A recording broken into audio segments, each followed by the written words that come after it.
Isang magandang araw po sa inyong lahat, sa lahat ng aking mga kabarya, lahat ng aking kapwa-kolektor, lahat ng senior citizen, mga silent viewer, pati yung mga kaibigan natin dyan. Magandang araw po. Meron po tayong coins dito ngayon. Ang new $10 ng bansang Taiwan. Pag-usapan po natin pagkatapos ng aking maiksing intro.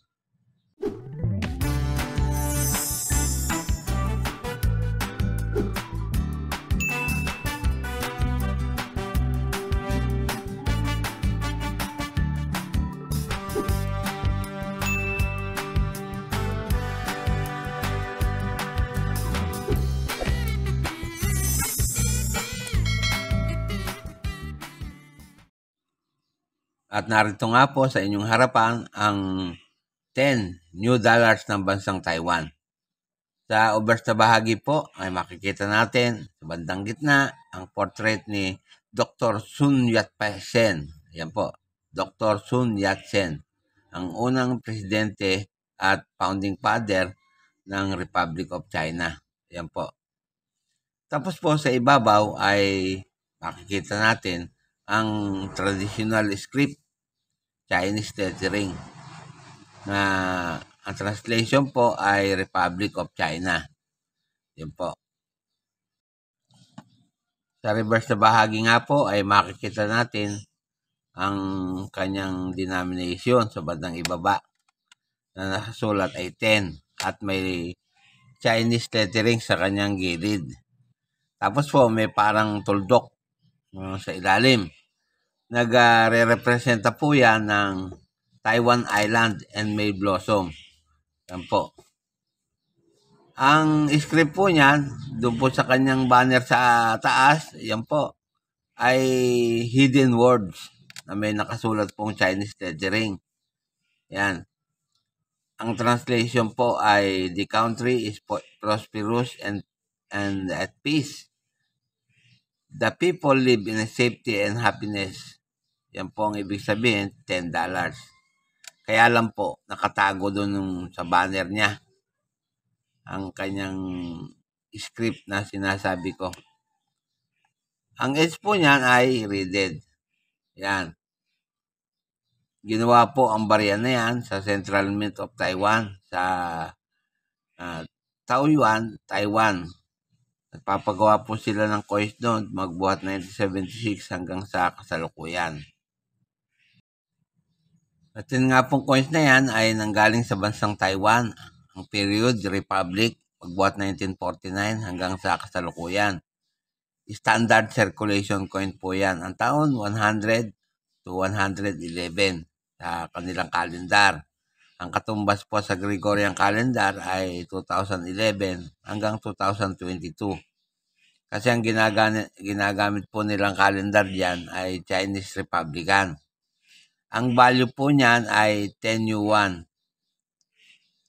Pero po, dollar ang ginagamit nila.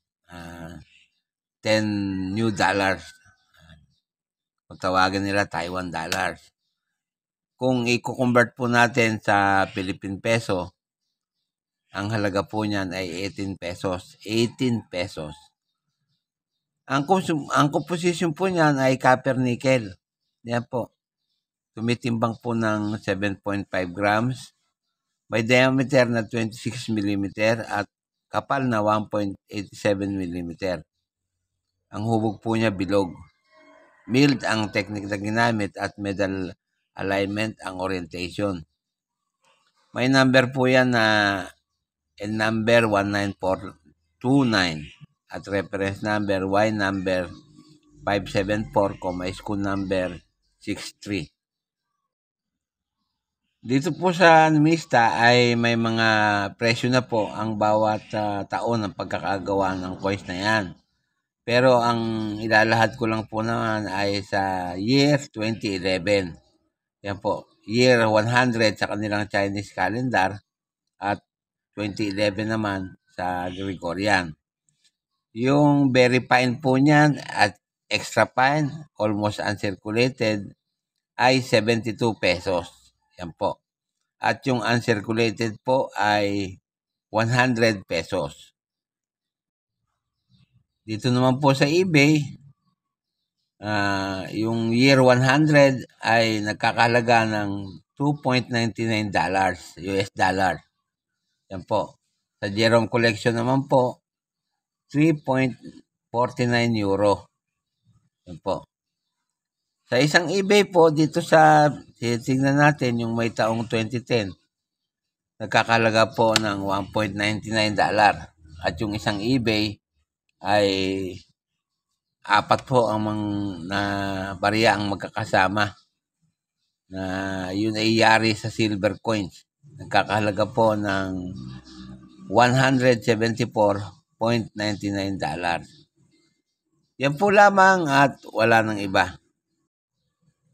Patuloy po akong nagpapasalamat sa lahat ng aking viewers, sa lahat ng aking mga kabarya at kapwa kolektor, lahat ng senior citizen at mga kaibigan natin dyan, pati mga silent viewer.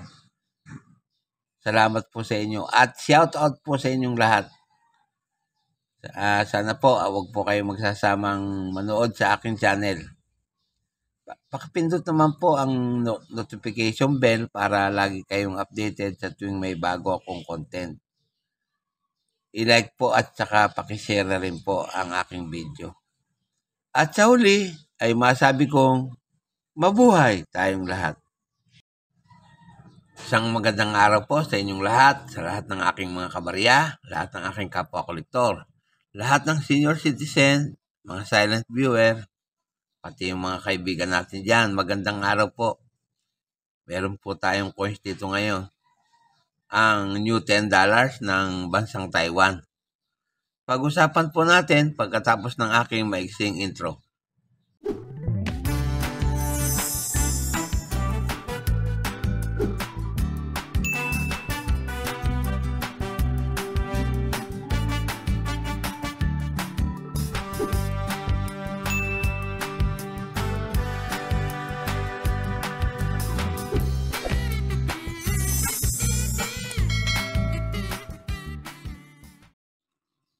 At narito nga po sa inyong harapan ang 10 new dollars ng bansang Taiwan. Sa obverse na bahagi po ay makikita natin sa bandang gitna ang portrait ni Dr. Sun Yat-sen. Yan po, Dr. Sun Yat-sen, ang unang presidente at founding father ng Republic of China. Yan po. Tapos po sa ibabaw ay makikita natin ang traditional script, Chinese lettering, na ang translation po ay Republic of China. Yan po. Sa reverse na bahagi nga po ay makikita natin ang kanyang denomination sa bandang ibaba na nakasulat ay 10 at may Chinese lettering sa kanyang gilid. Tapos po may parang tuldok sa ilalim. Nagre-representa po yan ng Taiwan Island and May Blossom. Yan po. Ang script po niyan, doon po sa kanyang banner sa taas, yan po, ay hidden words na may nakasulat pong Chinese lettering. Yan. Ang translation po ay the country is prosperous and at peace. The people live in safety and happiness. Yan po ang ibig sabihin, $10. Kaya lang po, nakatago doon sa banner niya ang kanyang script na sinasabi ko. Ang edge po niyan ay reeded. Yan. Ginawa po ang barya na yan sa Central Mint of Taiwan sa Taoyuan, Taiwan. Nagpapagawa po sila ng coins doon magbuhat 1976 hanggang sa kasalukuyan. At yun nga pong coins na yan ay nanggaling sa bansang Taiwan. Ang period, Republic, magbuhat 1949 hanggang sa kasalukuyan. Standard circulation coin po yan. Ang taon, 100 to 111 sa kanilang kalendar. Ang katumbas po sa Gregorian calendar ay 2011 hanggang 2022. Kasi ang ginagamit po nilang calendar diyan ay Chinese Republican.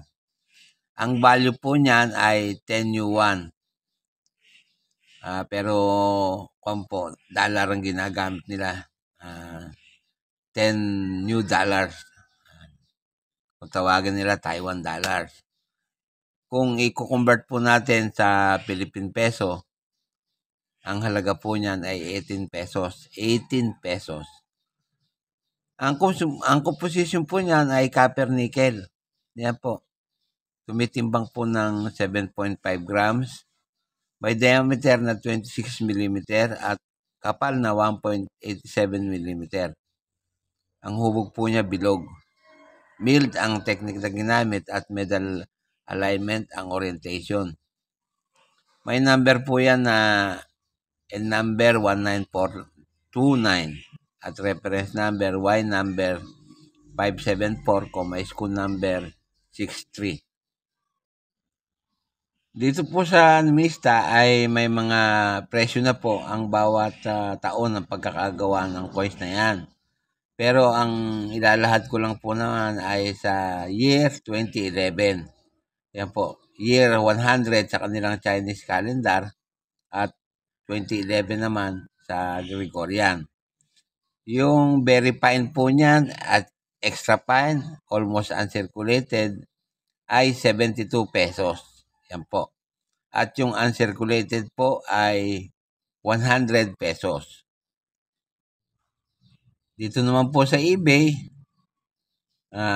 yung year 100 ay nagkakahalaga ng $2.99 US dollar. Yan po. Sa Jerome Collection naman po, 3.49 euro. Yan po. Sa isang eBay po, dito sa, tingnan natin yung may taong 2010, nagkakalaga po ng $1.99. At yung isang eBay ay 4 po ang na barya ang magkakasama na yun ay yari sa silver coins. Nagkakahalaga po ng $174.99. Yan po lamang at wala nang iba. Patuloy po akong nagpapasalamat sa lahat ng aking viewers, sa lahat ng aking mga kabarya at kapwa kolektor, lahat ng senior citizen at mga kaibigan natin dyan, pati mga silent viewer. Salamat po sa inyo at shout out po sa inyong lahat. Sana po wag po kayo magsasamang manood sa aking channel.